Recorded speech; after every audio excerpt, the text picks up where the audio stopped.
Esa mañana, Remedios llegó al departamento con un cuchillo de cocina metido en la bolsa del mandado, envuelto en una servilleta verde, la misma servilleta que ella usaba para limpiar la estufa. Lo traía desde hacía 11 días. Todos los días salía de casa con él, y todos los días regresaba sin haber hecho nada. Se sentaba en la orilla de la cama, miraba el cuchillo sobre el buró, y esperaba al siguiente día para ver si ese era el día. Ese viernes sí fue el día.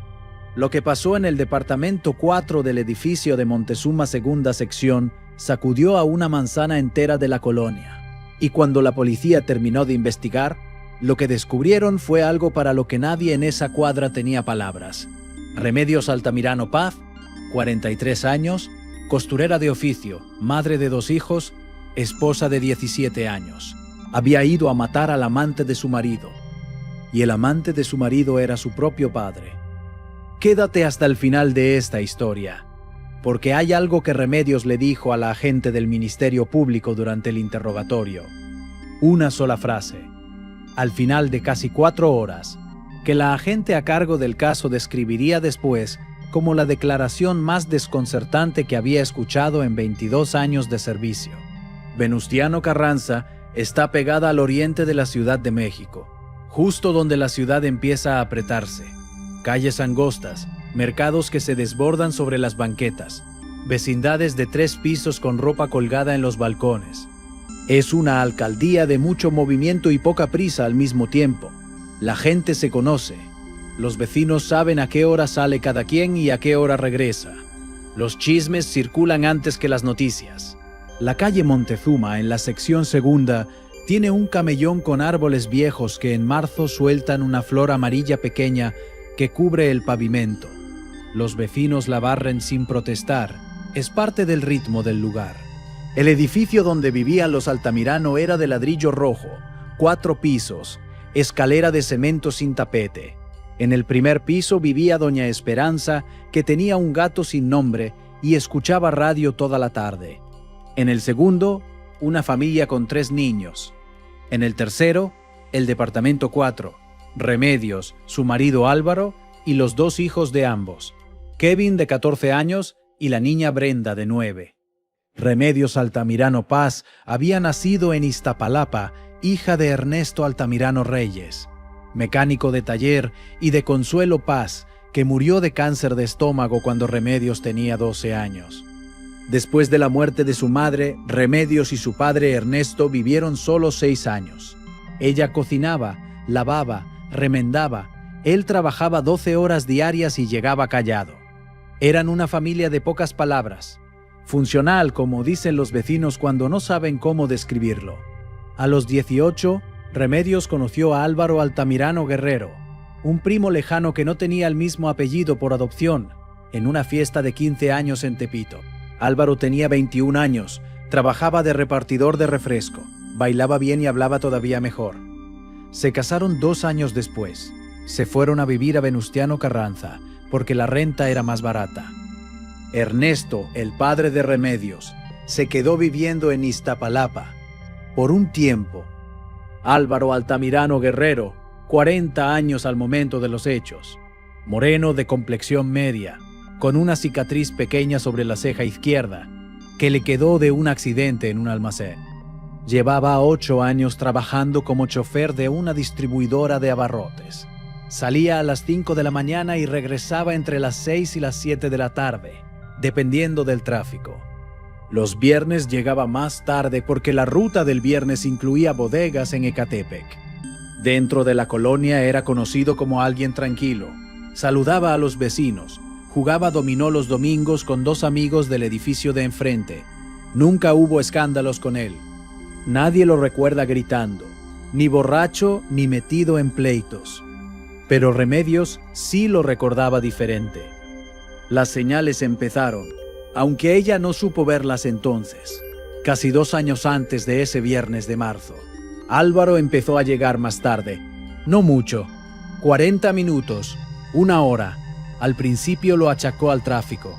El tráfico en el eje 1 a esa hora era cosa seria. No tenía por qué dudar, pero luego fue el teléfono. Álvaro siempre había tenido el teléfono encima de la mesa de noche, boca arriba, desde que Remedios lo conocía. Era su costumbre. Un día Remedios se despertó a las 3 de la madrugada para ir al baño. Pasó junto a la mesa de noche y el teléfono ya no estaba ahí. Estaba debajo de la almohada de Álvaro. Ella lo notó, no dijo nada. La semana siguiente el teléfono volvió a la mesa de noche, boca abajo. Fueron 7 meses de pequeñas cosas. El teléfono que cambiaba de lugar.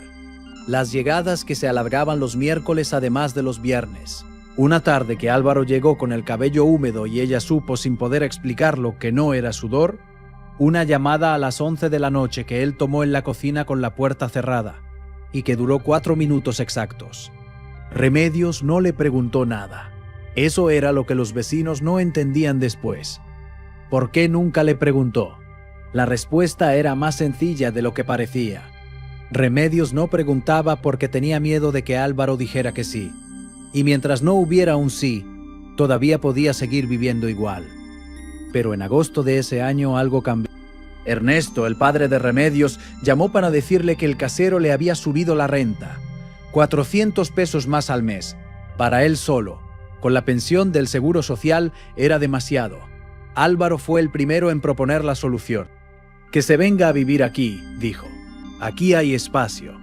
Remedios dudó. El departamento tenía 2 recámaras. Tendría que compartirse con los niños. Era un acomodo incómodo. Álvaro insistió. Es tu papá, Remedios. No lo podemos dejar así. Y así fue como Ernesto Altamirano Reyes, 67 años, mecánico jubilado, hombre de pocas palabras, se instaló en el departamento 4 del edificio de Montezuma II, sección. Llegó un domingo de agosto con 2 maletas y una caja de cartón. Y la vida en ese departamento nunca volvió a ser la misma. Al principio pareció que la convivencia iba bien. Ernesto era discreto. Se levantaba temprano, tomaba su café solo, veía el noticiero. Cuando los niños llegaban de la escuela, les compraba mazapanes en la tienda de la esquina. Ayudaba a Remedios a cargar las bolsas del mandado. Con Álvaro era amable. Conversaba, más de lo que Remedios esperaba para ser honesta. Álvaro y Ernesto se llevaban bien desde el principio del matrimonio, pero nunca habían sido cercanos. Ahora, viviendo en el mismo espacio, empezaron a sentarse juntos frente al televisor después de cenar, a veces hasta que Remedios ya se había ido a dormir. Ella lo veía como algo bueno. Su papá tenía compañía, su marido se quedaba en casa.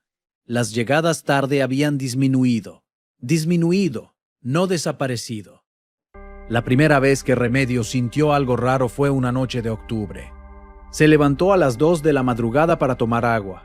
La cocina estaba oscura, pero por debajo de la puerta de la sala salía una línea de luz. Escuchó voces, muy bajas. Hablar quedo de esas conversaciones que no quieren despertar a nadie. Eran Álvaro y su padre. Remedios se quedó parada en el pasillo. Escuchó. No pudo distinguir las palabras, solo el tono suave, íntimo, sin prisa. Regresó a la cama. A la mañana siguiente no dijo nada. Durante los días siguientes buscó en su cabeza una explicación razonable para lo que había sentido esa noche. 2 hombres platicando de madrugada. Podía ser cualquier cosa. Insomnio, pendientes del trabajo, algo sobre los niños. Pero lo que había escuchado en esas voces no tenía nada de pendiente laboral. Tenía algo distinto, algo que ella no podía nombrar y que por eso mismo no dejaba de dolerle. En noviembre encontró el mensaje. Fue por accidente. Álvaro había dejado el teléfono en la cocina mientras se bañaba y entró una notificación de WhatsApp. Remedios lo vio sin querer. El nombre en la notificación era E, solo la letra E. El mensaje decía: «Ya me hace falta». Remedios puso el teléfono exactamente donde estaba. Se fue a la recámara, cerró la puerta, se sentó en la orilla de la cama y estuvo ahí 15 minutos sin moverse. Cuando Álvaro salió del baño, ella ya estaba en la cocina calentando la cena. No dijo nada. Esa noche fue la primera que Remedios no pudo dormir. Se quedó mirando el techo con los ojos muy abiertos mientras Álvaro roncaba a su lado. Pensó en el mensaje. Ya me hace falta. Pensó en las noches de plática en la sala. Pensó en la inicial E, Ernesto. La idea llegó y se fue. No podía ser. Era su padre, el padre de ella, el hombre que la había criado solo durante 6 años después de que su madre murió. No podía ser. Y sin embargo, la letra E pasó diciembre entera mirando, no confrontando, solo mirando. Observó cómo se miraban en la mesa, cómo Álvaro le servía café a Ernesto antes de servirse él, cómo Ernesto ponía una mano en el hombro de Álvaro cuando se levantaba de la silla, ese gesto tan cotidiano que cualquiera lo pasaría por alto. Cómo los dos salían juntos el 28 de diciembre a comprar cohetes para el año nuevo, y tardaron 3 horas en ir por cohetes. Remedios los esperó sentada en la sala, con los niños dormidos, con la televisión apagada, mirando la puerta. Cuando llegaron, Álvaro traía una bolsa con cohetes. Ernesto traía otra con botanas. Los dos estaban de buen humor, ligeramente colorados, oliendo a cerveza. «Nos encontramos a unos cuates», explicó Álvaro. Remedios asintió. No dijo nada. La confirmación llegó en enero, un martes de esos en que la ciudad amanece con frío de verdad y la gente camina rápido en las calles. Remedios había ido al mercado de Jamaica a comprar tela para un trabajo que le habían encargado. Era más temprano de lo habitual. Salió a las 9 de la mañana porque quería llegar antes de que se llenara. Eran las 10:40 cuando regresó. Álvaro no tenía que trabajar ese día.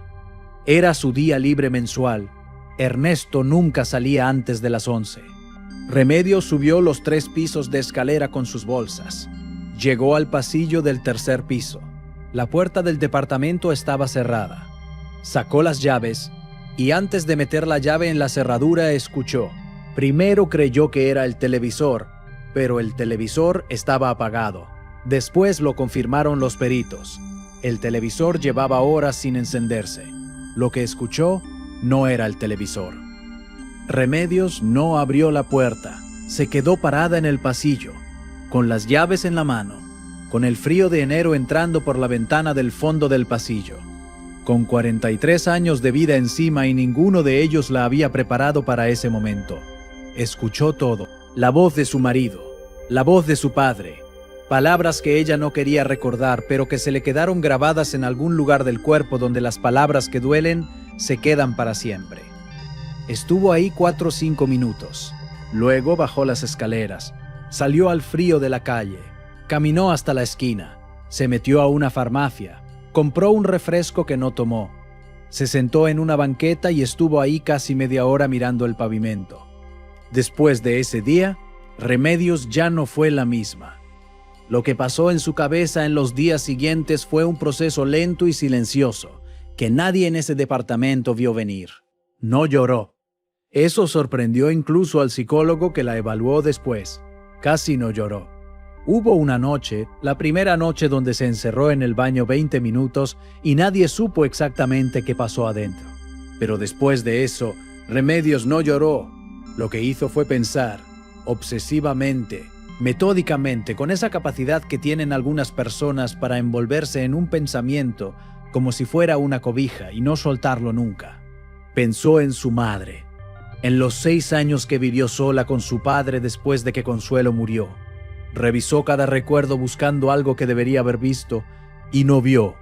Pensó en los 17 años con Álvaro, en cuándo había empezado todo esto. Si había empezado antes de que su padre llegara a vivir con ellos, o si el departamento lo había iniciado. Si ella había sido el pretexto, el puente, el camino que había llevado a los dos hacia el mismo lugar. Se preguntó si alguna vez había sido algo más que eso. La pregunta se repetía, noche tras noche. ¿Alguna vez había sido algo más que eso? Su rutina siguió igual por fuera. Se levantaba, preparaba el desayuno, llevaba a la niña Brenda a la escuela, cosía, hacía la comida, recogía a Brenda, hacía la cena, se dormía. Álvaro y Ernesto existían en la periferia de esos días como 2 figuras que ella ya no miraba de frente.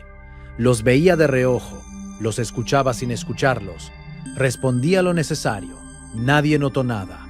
Ni Álvaro, ni su padre, ni los niños, ni doña Esperanza del primer piso.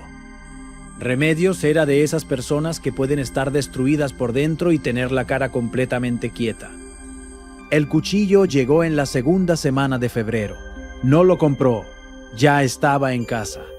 Era un cuchillo de carnicero que ella usaba para partir pollo, mango, melón, hoja ancha, mango de plástico negro, filo que ella afilaba cada mes con una piedra. Un día lo limpió, lo envolvió en una servilleta verde, lo metió en la bolsa del mandado y empezó a salir con él todos los días. No tenía un plan claro todavía. Lo que tenía era una certeza que se había vuelto más pesada cada día, que algo tenía que terminar, que ella sola no podía seguir cargando lo que sabía, que si no hacía algo, lo que quedaba de ella se iba a terminar de apagar. La pregunta que se repetía ahora ya no era sobre el pasado, era sobre el futuro. ¿Cuánto más?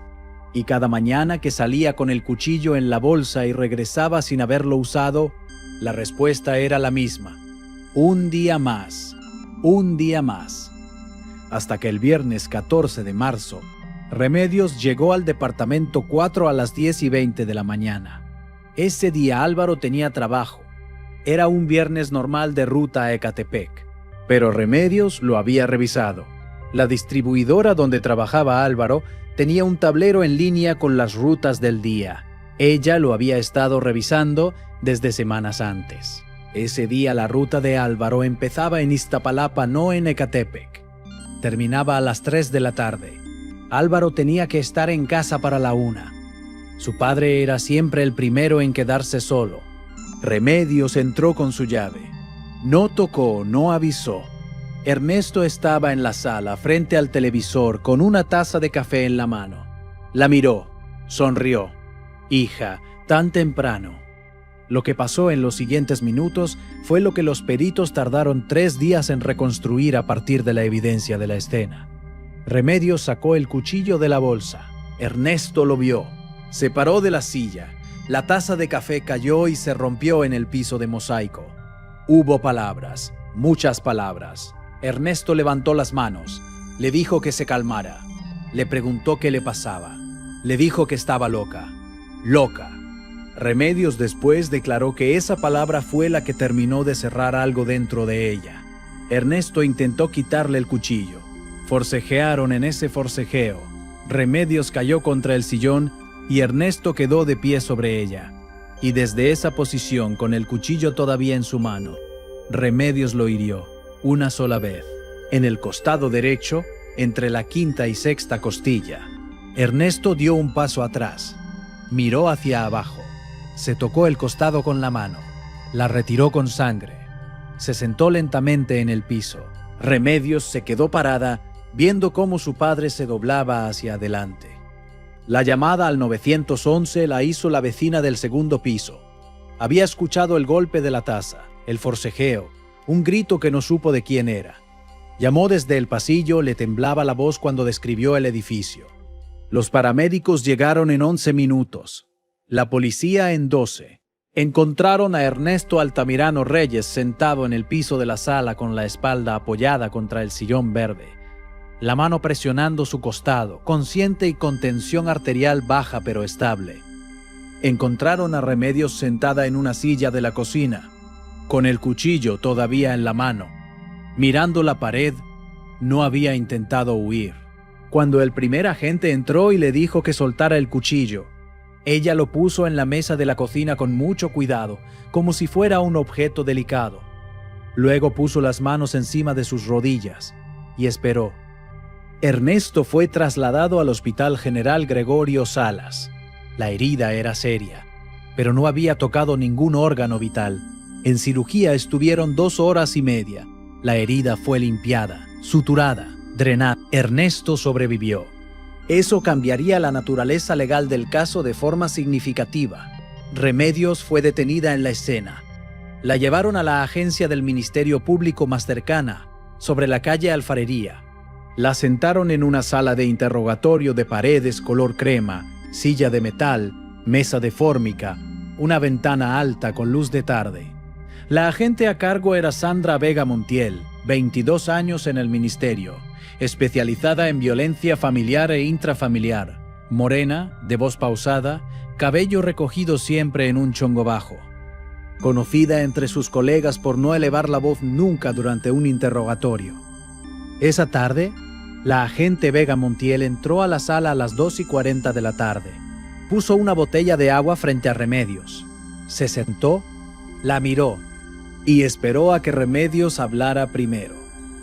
Remedios habló despacio, con la voz monótona de alguien que ha estado cargando una historia, tanto tiempo que ya no tiene ningún tono dramático que darle. La explicó desde el principio, los mensajes, las noches en la sala, el día que regresó del mercado de Jamaica y escuchó lo que escuchó, los 11 días con el cuchillo en la bolsa. La agente Vega Montiel escuchó sin interrumpir, tomó notas. Cuando Remedios terminó de hablar, la agente puso la pluma sobre la mesa. ¿Fue la única vez que usted lo escuchó o lo vio?, preguntó. Remedios pensó. Lo escuché ese día en enero, y antes hubo noches que me desperté y estaban en la sala. Pero ese día en enero fue la única vez que estuve segura de lo que era. ¿Lo confrontó alguna vez? ¿A su marido o a su papá? No. ¿Por qué no? Silencio. Largo. Porque si les preguntaba y decían que sí, ¿qué hacía yo? La agente Vega Montiel asintió despacio. ¿Por qué fue hoy? Remedios miró la botella de agua. Porque ya no podía esperar más. ¿A qué esperaba? Ahí llegó la pregunta que la agente no esperaba. Porque Remedios levantó los ojos y miró a la agente de frente. Y dijo algo que Sandra Vega Montiel, con 22 años de servicio y cientos de interrogatorios a sus espaldas, describiría después como la declaración más desconcertante que había escuchado en su carrera. Remedios dijo: esperaba a que alguien más lo viera, para no tener que ser yo la única que supiera. La agente Vega Montiel estuvo callada varios segundos. Quería que alguien más lo descubriera. Sí. ¿Por qué? Remedios se encogió de hombros con una calma que no parecía de esa situación. Porque si alguien más lo sabía, ya no era solo mi problema, ya era de todos. Y cuando nadie lo vio, decidí que mejor terminaba yo. ¿Terminar qué? Pausa. Lo que no debía existir. El proceso legal tomó 9 meses. A Remedios se le acusó de lesiones calificadas, que es cuando alguien hiere a otra persona de forma intencional y planeada, no por accidente ni en un momento de arrebato. El Ministerio Público también valoró si podía configurarse tentativa de homicidio, dado que la herida había sido en zona vital. Pero la defensa argumentó que el forcejeo había alterado la trayectoria del cuchillo y que no había intención directa de matar. Ernesto, desde su cama del hospital, se negó a declarar contra su hija. Solo declaró que había un malentendido y que no quería que Remedios fuera a la cárcel. Esa negativa no detuvo el proceso. En México, en delitos de este tipo, el proceso puede seguir aunque la víctima no colabore. Álvaro Altamirano Guerrero fue citado a declarar. Se presentó. Declaró que no sabía de qué se le acusaba a su suegro, que él tenía una relación normal y respetuosa con Ernesto, y que Remedios había tenido una crisis nerviosa. El agente que tomó su declaración anotó en el expediente: el declarante evita contacto visual durante toda la entrevista. La defensa de Remedios argumentó estado de angustia extrema y solicitud de reconocimiento de violencia psicológica acumulada. También se presentó una evaluación psicológica que describía a Remedios como una persona con capacidad emocional suprimida desde la infancia, con patrones de silencio ante el conflicto desarrollados durante los años que vivió sola con su padre. El juez no aceptó el argumento de violencia psicológica como eximente, pero sí lo consideró atenuante. La sentencia fue de 3 años de prisión en suspenso, que es cuando el juez condena pero no manda a la cárcel de inmediato, siempre y cuando la persona cumpla ciertas condiciones, más 2 años de tratamiento psicológico obligatorio y una prohibición de acercarse a Ernesto Altamirano Reyes. Álvaro Altamirano Guerrero se fue del departamento de Moctezuma Segunda Sección 3 semanas después del incidente. Se llevó sus cosas en 2 viajes. Kevin, el hijo de 14 años, se fue con él. Brenda, la de 9, se quedó con Remedios. Ernesto regresó a vivir a Iztapalapa. El casero le renunció porque él encontró otro inquilino, así que tuvo que buscar un cuarto en renta en otra colonia. El edificio de Montezuma, segunda sección, siguió igual. Doña Esperanza del primer piso cambió el gato por otro gato también sin nombre. La familia del segundo piso tuvo un cuarto hijo. La escalera de cemento siguió sin tapete. El departamento 4 lo rentó una pareja joven que llegó con cajas y muebles nuevos, y no sabía nada de lo que había pasado ahí. La mancha en el piso de mosaico de la sala ya no estaba. La habían limpiado bien. O al menos eso parecía. Hay una cosa que la investigación nunca resolvió del todo: los mensajes de WhatsApp del teléfono de Álvaro. La policía los solicitó como parte de la investigación. El contacto guardado como tenía mensajes que se remontaban a 16 meses antes de que Ernesto llegara a vivir al departamento. 16 meses. Nadie explicó nunca cómo empezó todo. Ni Álvaro, ni Ernesto. La investigación tampoco pudo establecerlo, porque ninguno de los dos habló. Lo que pasó entre ellos, cómo empezó, cuántas veces ocurrió fuera del departamento mientras Remedios cosía en la recámara o llevaba a los niños a la escuela, eso se quedó sin respuesta, y es posible que se quede así para siempre. Hay un vecino al que nadie llamó a declarar. Se llama Joel Pastrana Ríos, 48 años, trabaja en un vulcanizador sobre la avenida Fray Servando. Vive en el edificio de enfrente, tercer piso con vista directa a las ventanas del departamento 4. Joel nunca fue citado por el Ministerio Público. Nadie tocó su puerta. Pero en la tienda de la esquina, meses después, le dijo a una conocida que él había visto cosas por esa ventana.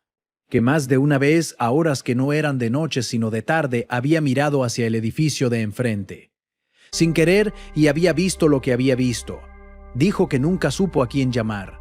Dijo que pensó que no era su asunto. Dijo que a veces todavía piensa en eso cuando pasa por esa calle. Remedios Altamirano Paz cumplió el primer año de tratamiento psicológico sin faltar a ninguna cita. Vive en el mismo departamento con su hija Brenda. Sigue cosiendo. Los trabajos le llegan por recomendación de boca en boca. Nunca volvió a hablar con su padre. Nunca volvió a hablar con Álvaro. Kevin, el hijo mayor, cumplió 15 años el año pasado. No le habló a su madre en su cumpleaños. No es una historia con final limpio. Nunca lo fue. Hay muchas historias así, enterradas en las colonias de esta ciudad, vividas en silencio por personas que no aparecen en ningún encabezado. Historias que merecen ser escuchadas. Si esta te llegó, si en algún momento sentiste que podía haber pasado cerca de ti, déjanos tu comentario.